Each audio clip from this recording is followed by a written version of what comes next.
It is my hope that during this session you will learn what is protocol, the history of protocol, who is a protocol officer, rules of engagement, services, a few services that are offered by protocol, and the approved attire. Now, I've had some persons ask me, you talk about attire, is it just for a protocol officer? No, but we'll get to that a little later on in the evening. Now, what is protocol? Protocol is the official procedure or system of rules governing affairs of state or diplomatic occasions. Protocol is the link between diplomatic relations and between government and business entities. Protocol is not just seating arrangements, taking a guest to a specific seat, or even the vehicle that is used to transport that guest. Protocol in all of that is simply the glue that holds everything together. Protocol is the leveler. Okay. So imagine with me, you go to an event and you have, let's say, the prime minister, you have the governor general, you have Stefan, who is the CEO of this great idea, and then you have, let's say, a pastor. So no protocol is at this event. I'm sorry, I got frustrated just now, even thinking about the fact that no protocol is present. So you think about it, no protocol is present, and so you have now, no one knows where they're going to sit. You have the pastor who believes he should always be to the front. He takes the front seat. He takes the governor general seat, not knowing that that's for the governor general. You have the prime minister who's standing by waiting for someone to take him to his seat. You have, it's crazy. And then you have the things happening on stage. No one know who is coming next. No one know who's doing anything. So protocol, when I say protocol is the leveler, you will understand and you can appreciate a little better going to an event, a function, anything, and protocol being present. With that note, I'm going to stick right there. If you are hosting an event, you know, and you need protocol, just call the protocol guy. We'll come in and get that sorted for you. Now, I want to also note tonight, y'all guys, that this is going to be very interactive. And so we do have a question and answer period at the end. But if during the presentation something comes up and you have a question, go ahead, raise your hand, and we'll get the question. We'll answer the question. All right. So, because I am a born again believer, I believe that in everything that I do, on everything that we do, I would encourage you to do the same, to try to find a way to tie in the God aspect. Okay. And so for tonight, I'm going to read to you a scripture that actually outlines for us protocol. Now, of course, it would not have been called protocol back in the Bible days, but it is still known as protocol. All right. So we look at 1 Kings 10:4-5. And when the queen of Sheba had seen all the wisdom of Solomon, the house that he had built, the food on his table, the seating of his servants, the service of his waiters and their apparel, his cupbearers, and his entryway by which he went up to the house of the Lord, there was no more spirit in her. What this says is that the queen of Sheba, someone who is known for systems and structures and all these things, she came to Solomon's house. And in coming to Solomon's house, she was blown away by the way Solomon had everything set up. What does that say? Simple. You don't have to be the highest person in the land. You don't have to be someone of great significance in the land. All you need to know and understand is protocol is important. Protocol doesn't always have to be in government. Protocol is in the church. Protocol is in the home. Protocol is everywhere you go. As simple as Grammy saying, listen, you ain't eat before your pa eat. You ain't eat before your granddad eat. That is protocol. That is their version of protocol. And so protocol has always been around for us. It's just for us to actually understand what it's all about. All right. So the history of protocol. We look. So we start with a historical overview about how the terms protocol and etiquette spread among people and ancient civilizations and how they have developed over the years. Studies on international relations among ancient nations reveal that there were commonly accepted conventional practices being followed. These relationships were guided by rules, principles, standards that were created as a result of negotiations led by envoys, which were sent for the exchange of diplomatic messages. Okay, so we see something that I want you to note tonight.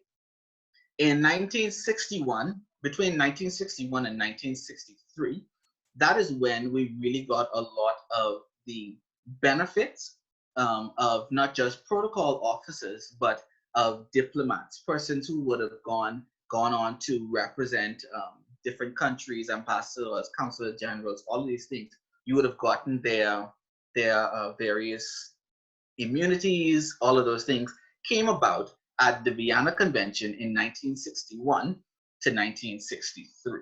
All right? So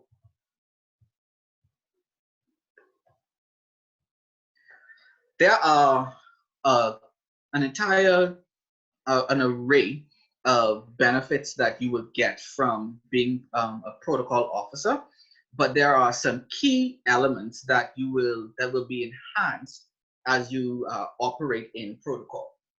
All right. One, your communication skills, verbal and nonverbal.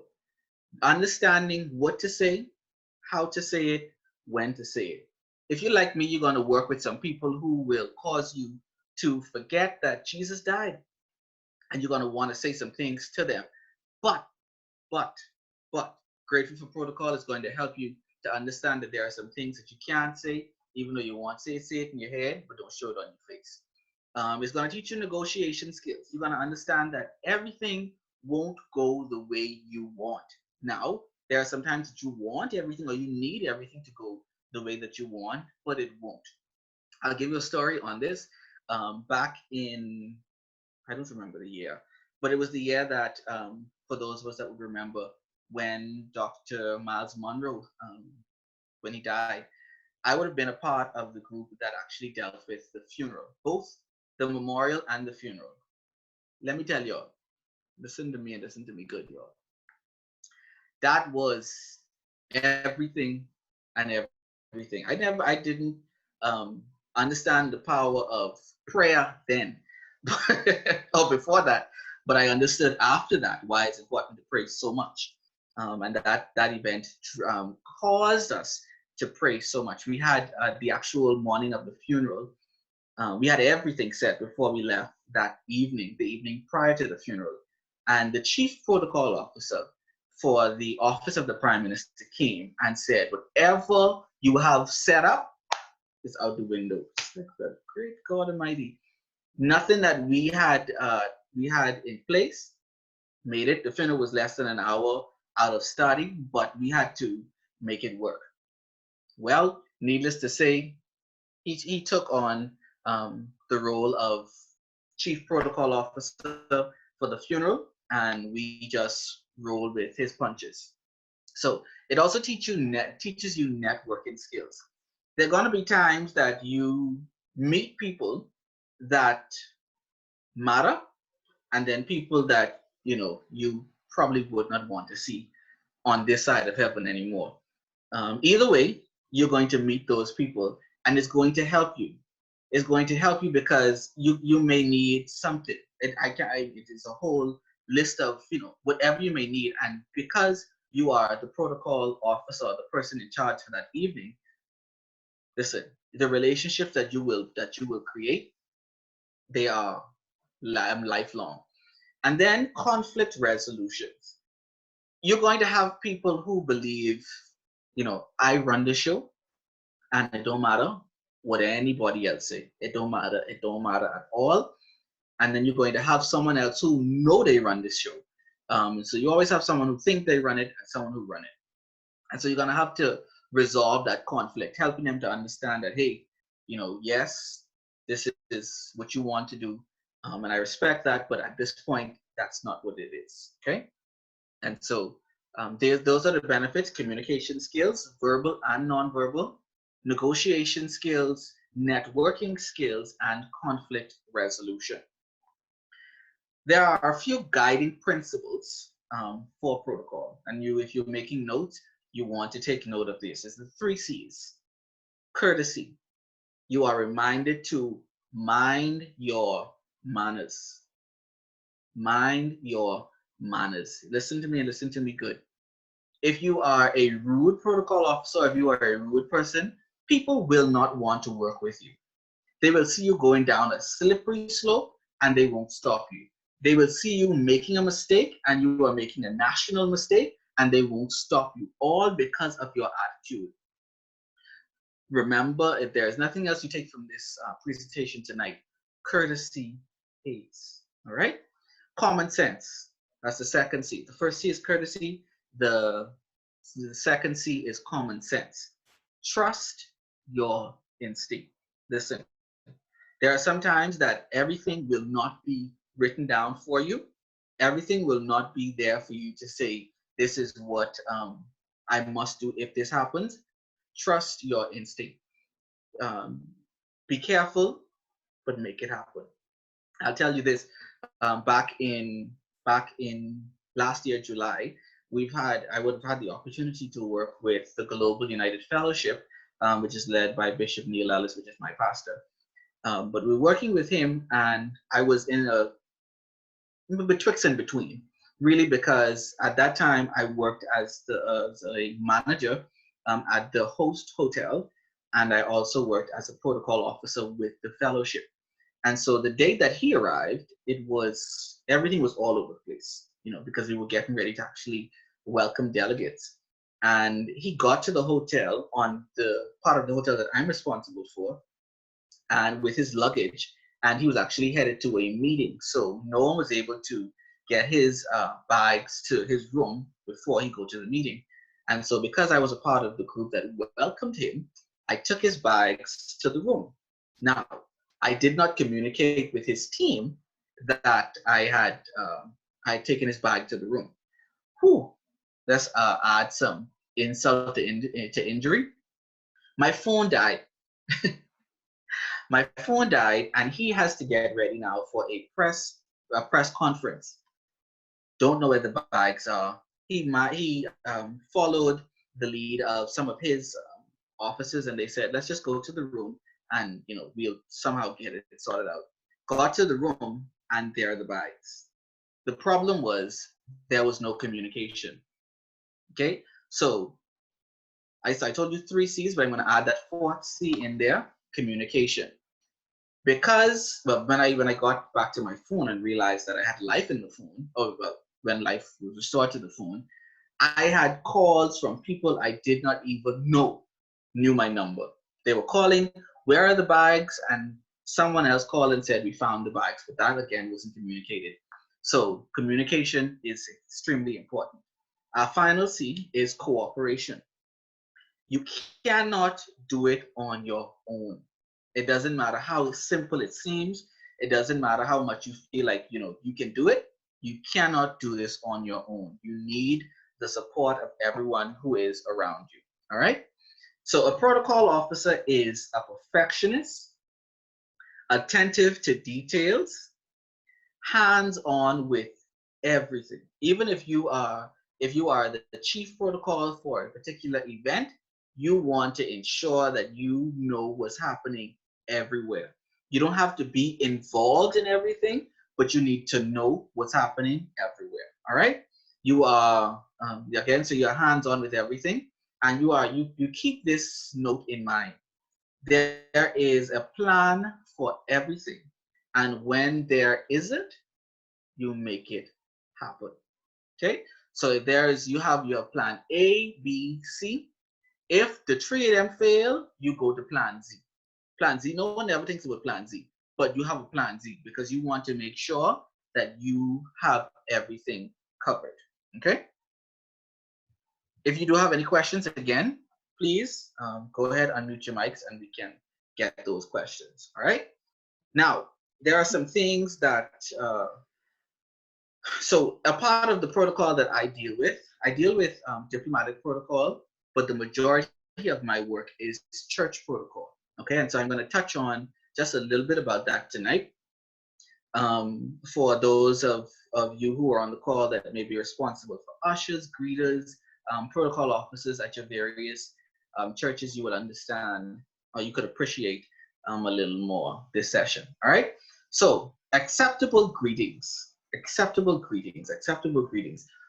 Nothing irks me more than getting into anywhere, business, church, restaurant, anywhere, and they answer you or they greet you however they wish. Sometimes they say, "Hold on, wait, VAIT, right here. Hi, okay then. Who you sitting with? If you're in church, if you're in church again, what church you from?" It just can't work. All right. Some accepted greetings. Good evening, and welcome. Are you visiting? Are you a senior pastor? Thank you for joining us. Or they may say, who are you? Was that? Who you is? They can ask, Yeah, who you is? them things can't wait. They can't wait. My pleasure. If someone asks you for something, yeah, okay. No, my pleasure. It's a pleasure to assist you. I can guarantee you, if you create a memorable experience for someone who comes into your sanctuary, they are more than likely gonna return. All right.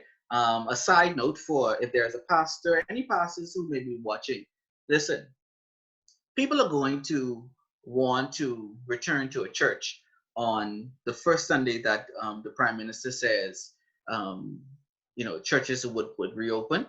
You want to ensure that you are getting your brand clear. You're making sure that your message, that the persons who are greeting your people, they have a nice spirit, they have all of these things, because I can guarantee you, this is going to be the greatest influx of membership into any one church. And this could be the greatest exodus to any one church because of those very same people who you have in place that may not want to be as friendly. You may see this usher who feel like she's been just coming from downtown, just come from Bay Street, and will come rushing to greet everyone, get them to their seats before the praise and worship start and all these things. It ain't gonna work. It's not going to work. You want to ensure that you are taking your time. You are not looking at the person behind. You're looking at the person in front of you. You're giving them your full attention.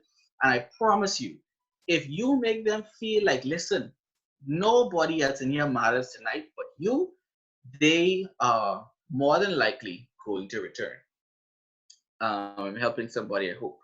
All right. So, ushers. The primary role of an usher is to keep order. You must be mindful that although you are in a service, it is okay to smile. Okay? Smile. Smile a while and give your face a rest. If you know the song, you don't unmute your mic, raise your hand to the one you love the best. Yeah, you can continue singing, but I'm going to continue. All right. Ushers are responsible for making observations on the floor plan for the service, understanding the floor plan, and knowing their guests. There must be strict guidelines in place for ensuring that the overall seating of the church is maximized and kept in order. Now I'm going to put this little point of pin in there for any of our pastors. Remember that we are, of course, going to have, we're going to be guided by the Corona guidelines once churches open. And so you must remember that, or ushers, you need to be mindful that you will be the persons responsible for ensuring that if there are no set markers in the church, you have to know your space. If the pew hold 9 people, you have to know that, hey, I could only put 5 in here because I need to space everyone out. Okay, you have the power to make or break your particular assembly, and you don't want to do that.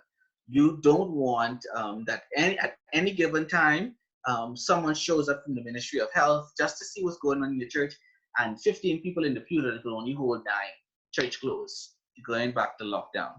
We don't want that. We've been in lockdown too long. So remember that you are responsible for ensuring that every the floor plan of your church is optimized, and that we are able to flow freely. All right. Now, rules of engagement. Rules of engagement. This is important when you are engaging any one person in your interactions. If you are beckoning a guest to come to a seat, be mindful of how you signal them. You don't want to do like this to the guests, or you want to, do like this. No, I'm nervous now because I don't know what you're trying to tell me.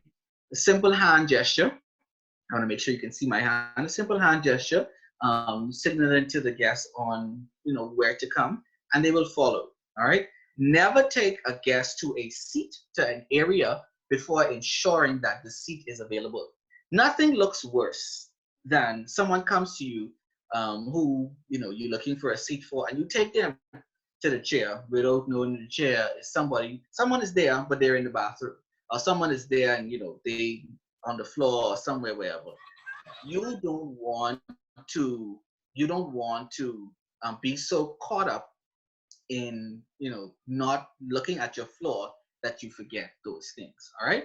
Always look to the lead person on your floor before taking a guess. There's always, or there should always be, a leader on your floor. So you look at them to ensure that it is okay, because they may have that seat arranged for someone or reserved for someone, and you just don't know. All right.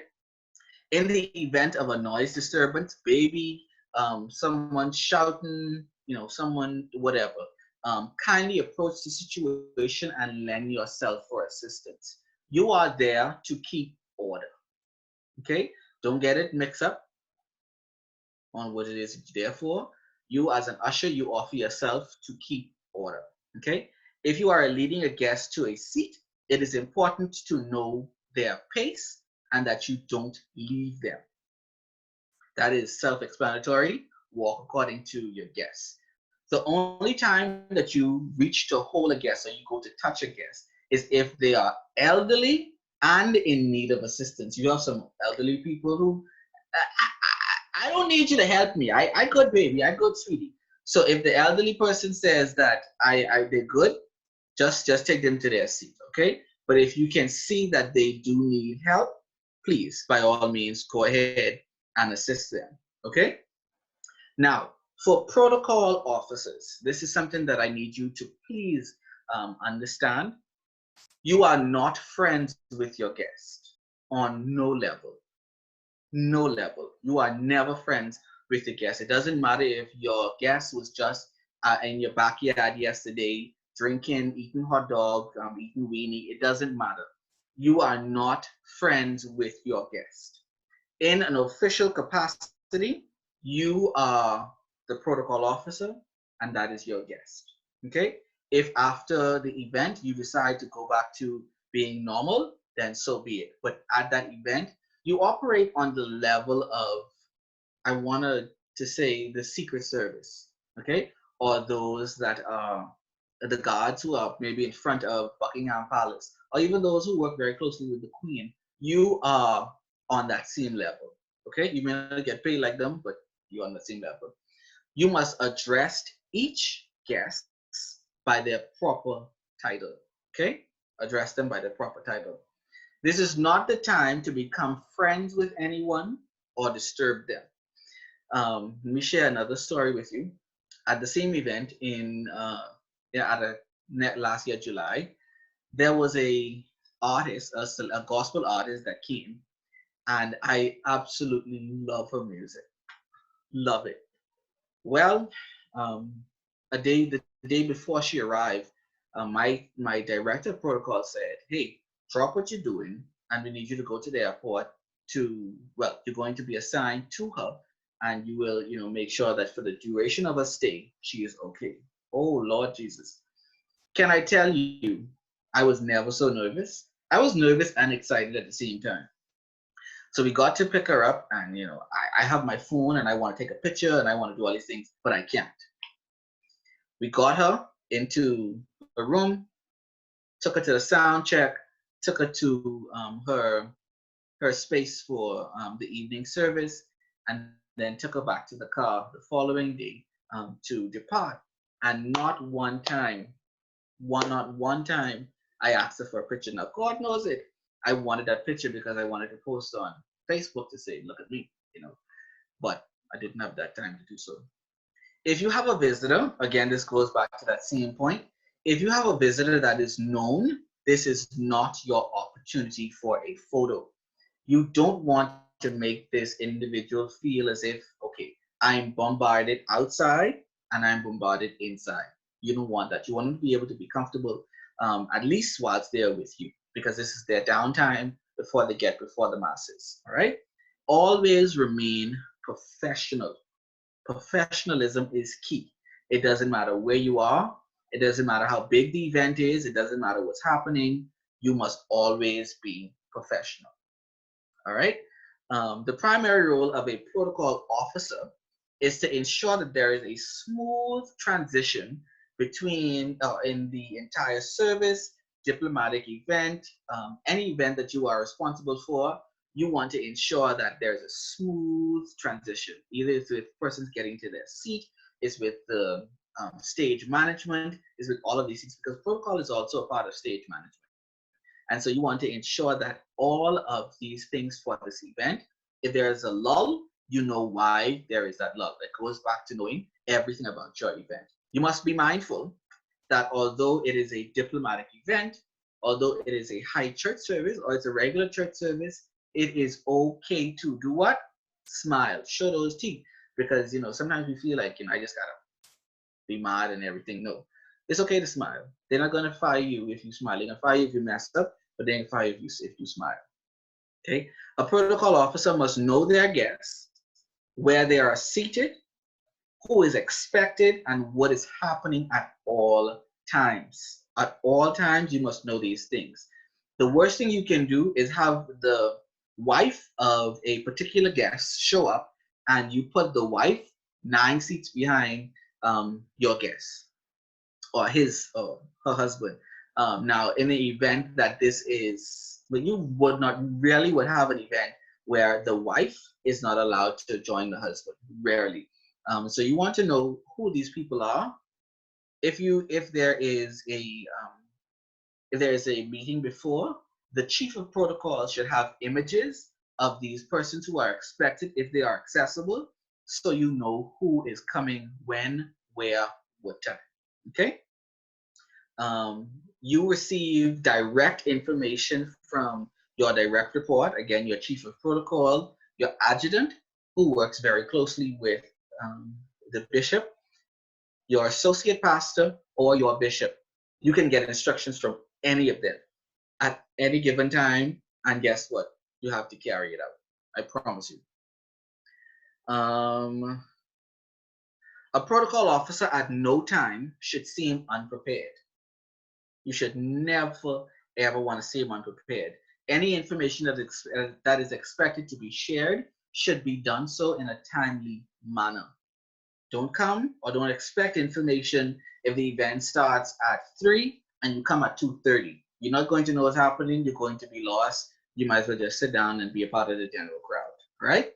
A late officer is an officer who is not ready to serve. 1 hour before your event time is not early. It is not early at all because things are already in motion. Things are already rolling. So you would have already missed a whole lot of what's happening, okay? You are not the subject matter. It's not about you, baby. It's not about you. If you want an event that's about you, host a birthday party or get married or something, and hire the protocol guy, and we'll make sure that it's all about you. But if you are not hosting this event, it is not about you. You are there to serve and to carry out one mandate, and that is to ensure that order is kept at this event. You serve in a spirit of excellence in all that you do. Remember, in my opening statement, I would have said that excellence is certainly a hallmark, and we ensure that everything that we do is marked with excellence. Now, we're going to go on to attire. And again, the attire is not just for a protocol officer. but it's for business professional. It's for anyone who want to make that statement, but still remain simple. Okay. It is important that you remember these 5 rules when dressing, especially for a diplomatic event or a service. You must remain modest. Simplicity is key. This is not a fashion show. This is not the opportunity for you to bring out all of the dazzles and the pearls, the 19 strand pearls, and it is not the opportunity for that. The service is not about you. You are professional, but not flashy. Okay? The approved colors for protocol are simple: black, white. Occasionally, you would see a little bit of red, okay, or burgundy. You would see burgundy or a dark gray. Mostly dark colors is what you would see, but we lean more towards black, as black gives you that. Once you're in black, you look good. Okay, that's some free information for you. So protocol officers, you also would wear, if in based on your event, special service uniform, a black suit or dress, ladies, not the gents. Please don't wear the dress, fellas. A plain white shirt or and a straight colored tie if need be. All right. Black shoes and socks. Now, if you're like me, you like the fancy socks. You like the socks that got everything going on in it one time. Now, protocol is not the time to wear that. Okay, I promise you, you're going to have opportunities to wear that, but protocol is not that opportunity. Okay, notes to remember: you should always know what's coming next and be prepared.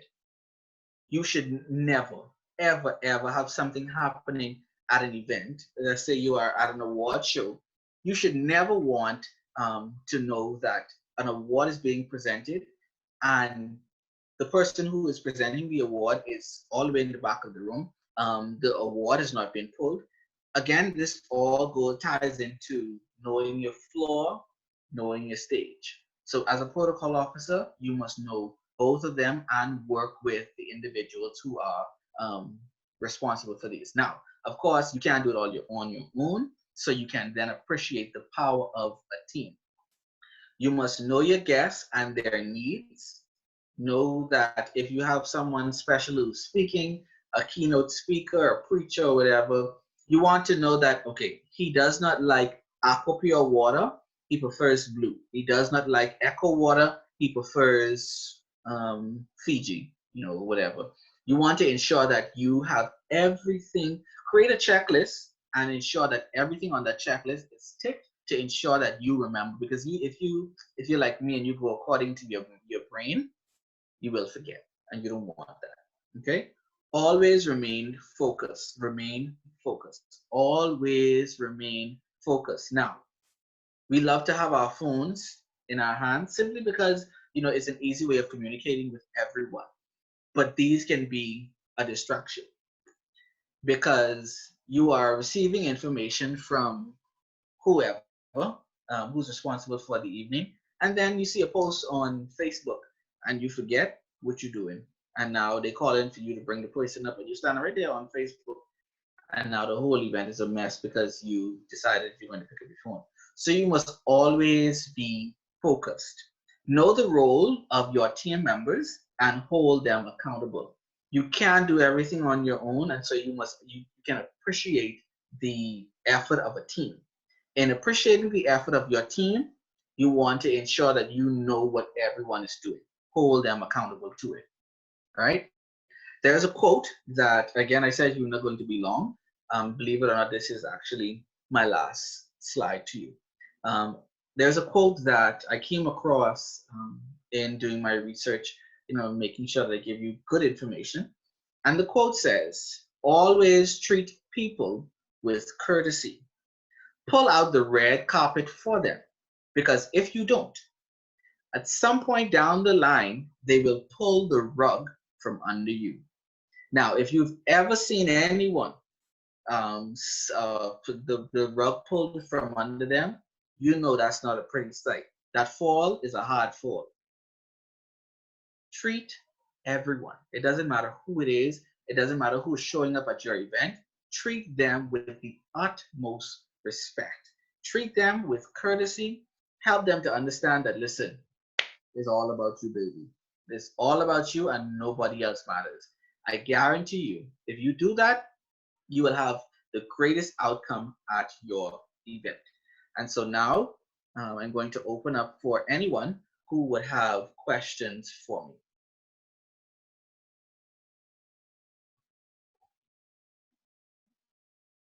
Hi, good night. How are you? I'm good. Olivia, how are you? Wonderful. Great presentation. I enjoyed that. Thank you. So, okay, protocol. Wow.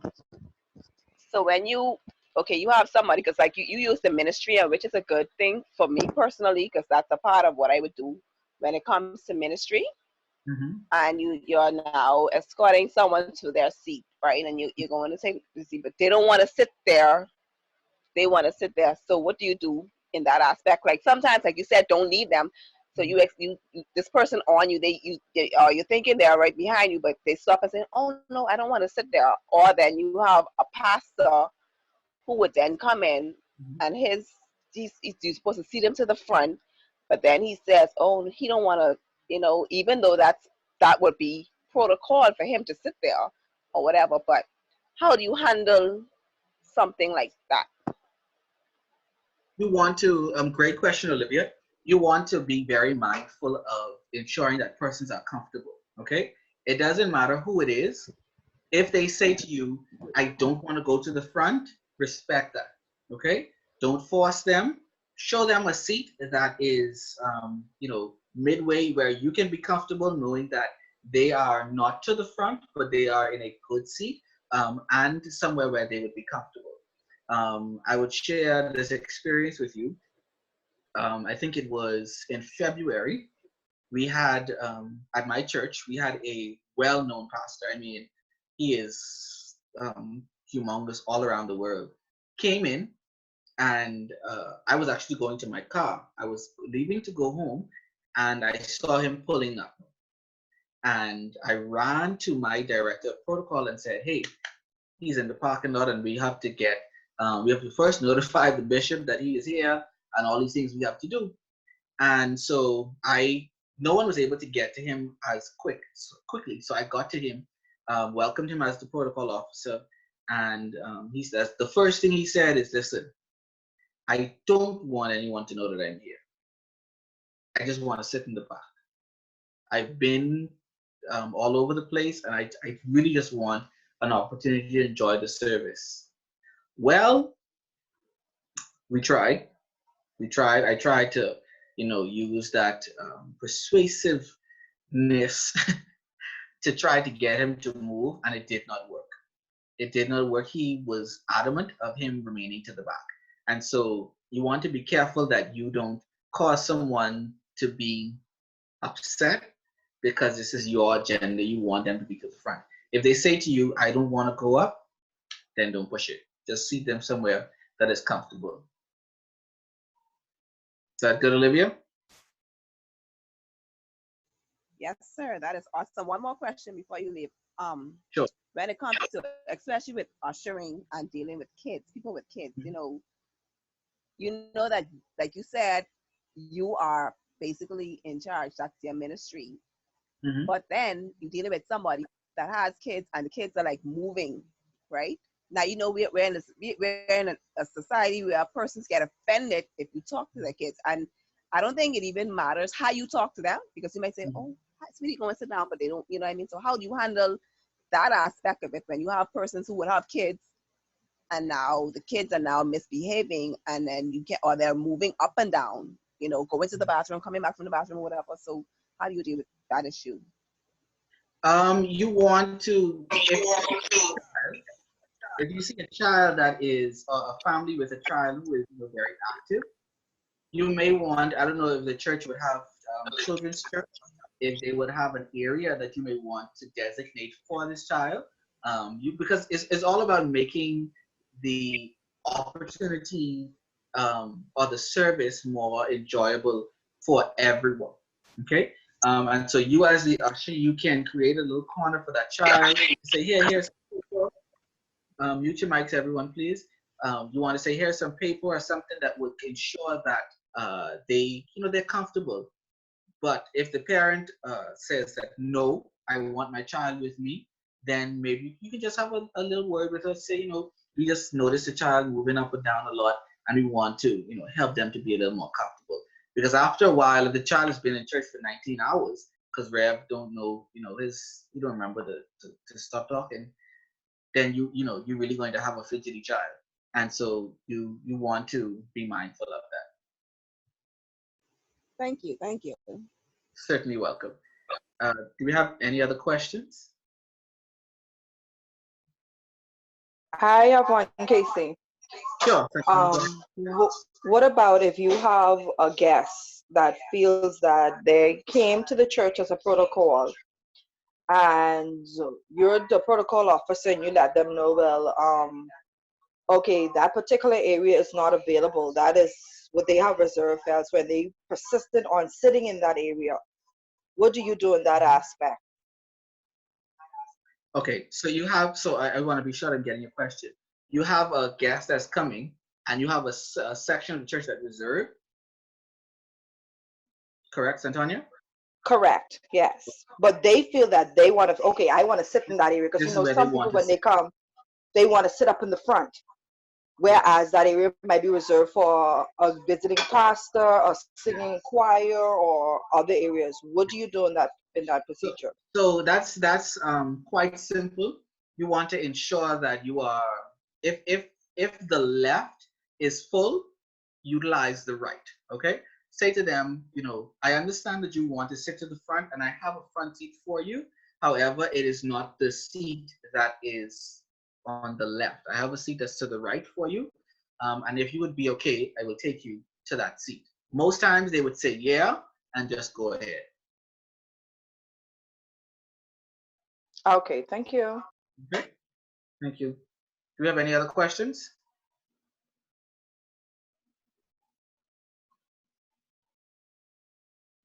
Any other questions at this time? No? Yeah, Kasey. What steps are well, I would say you guys taking in terms of church as it relates to the COVID when it's time to go back? Are we going to be moving with our hand sanitizers? Because I know protocol is all about being friendly, the greeting, that kind of stuff. What measures are we taking as it relates to for churches, etc., or even the diplomat part of it?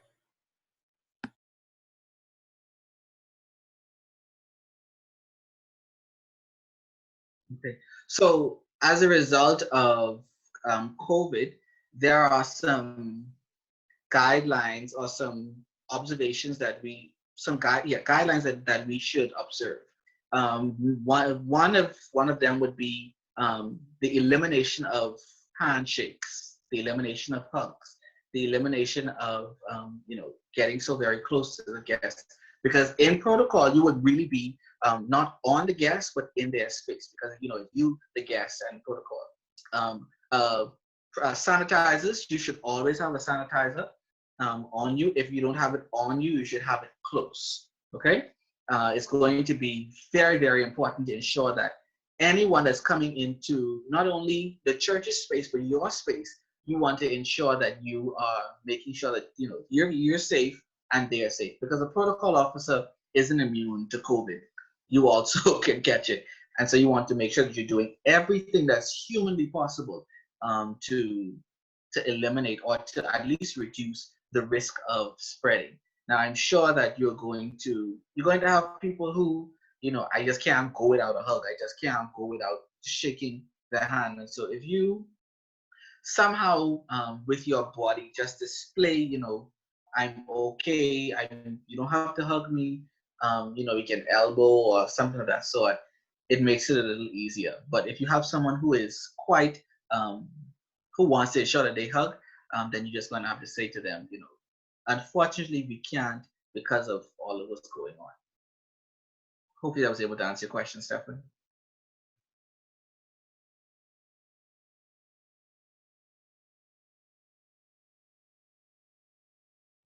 Stefan? Yes, that pretty much did it. Any other questions for Kasey? I have a comment. Go ahead, Go Xavier. ahead, Mr. Moore.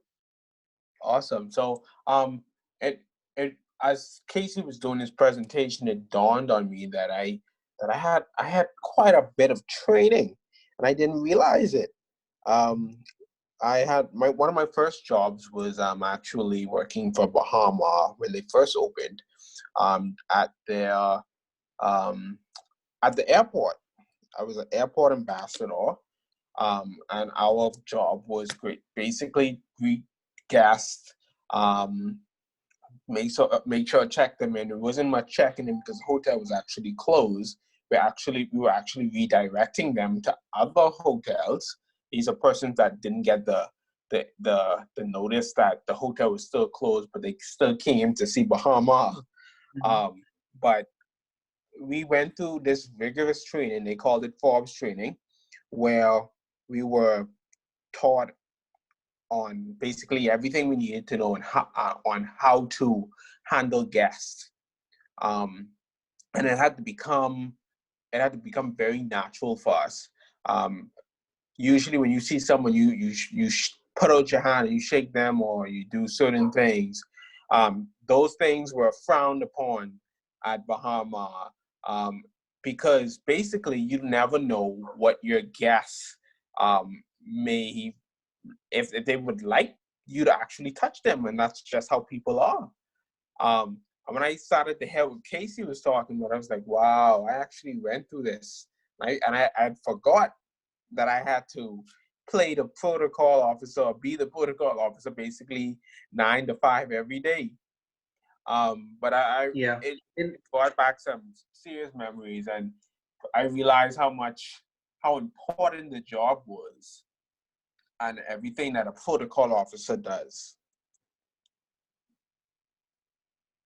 Yeah, it is very important, Xavier, to understand that protocol is in everything. Like I said in the opening remarks, protocol is literally everywhere. And so, yeah, I'm grateful that you were able to understand that. And a shout out to you, Xavier, is one of the persons who, for the most part, if I don't call, he's still there to assist with some of our most major events. And so, kudos to you, Xavier. All right, do we have any other questions from anybody else? No? All right, and so if you do desire to reach out to me, I'll give you 3 means of communications that you can get out to me. Via email, it's theprotocolguy242@gmail.com. Via Facebook, the Protocol Guy, or Instagram, the Protocol Guy 242, or via, if you want to reach out to me by phone, 449-8366. I will be so delighted to hear from you. If you need someone to come in to do trainings with your church, your business, any of those things, please call and we'll get to you as soon as possible. Once again, everyone, thank you so very much for joining. Before we go, I do need you to help me with something though. If you would, ladies and gentlemen, unmute all of your mics for a moment. Unmute your mics if you can. Unmute them. Unmute them. Unmute them. Unmute them. Everyone's still muted. Unmute your mics. You don't have to talk. Just unmute your mics.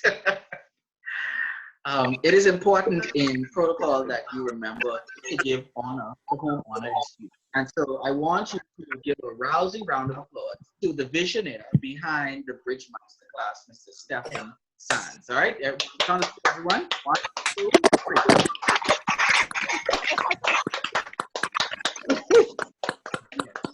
So, Mr. Sands, on behalf of all of us, because I've been a facilitator and also a student. Thank you for the opportunity to understand, various different professions. You could imagine 45 professions in 31 days. That is a lot. And so thank you so very much, sir, for the opportunity to speak and to learn. And so, ladies and gentlemen, I thank you so very much for joining us tonight. It is my hope that you did enjoy this session and that you do enjoy the remainder of your week. Good night. Good night. Good night, Good night. everybody. Good night. I just want to this is Everybody. join us tomorrow as we continue our conversations on various topics. I want to stick a pin there and a plug in for Kasey. He's been with me and supporting me for a very, very long time with most of my events. You know, my events are normally my charts in terms of invites and diplomats and all those persons are very deep, and so I normally give him a hard time. A lot of paper with a lot of names, and he has to and see those people, and I just forget about it and just go on with whatever I'm doing afterwards. And so Kasey is the right person for the job as it relates to protocol. So go ahead and find him if you need him for your concerts, your events, weddings, etc. Kasey is the right man for that. And thank you so much, Kasey, for your support. And we'll see you guys tomorrow. We have a class on, we have fitness tomorrow. And so all of us that want to lose the extra weight that we've been putting on due to COVID, join us tomorrow with Tekel and Ethan Quant. They're going to be with us at 10 a.m. for that fitness workout. So see you guys then. Have a great evening, everyone. Good night, everyone.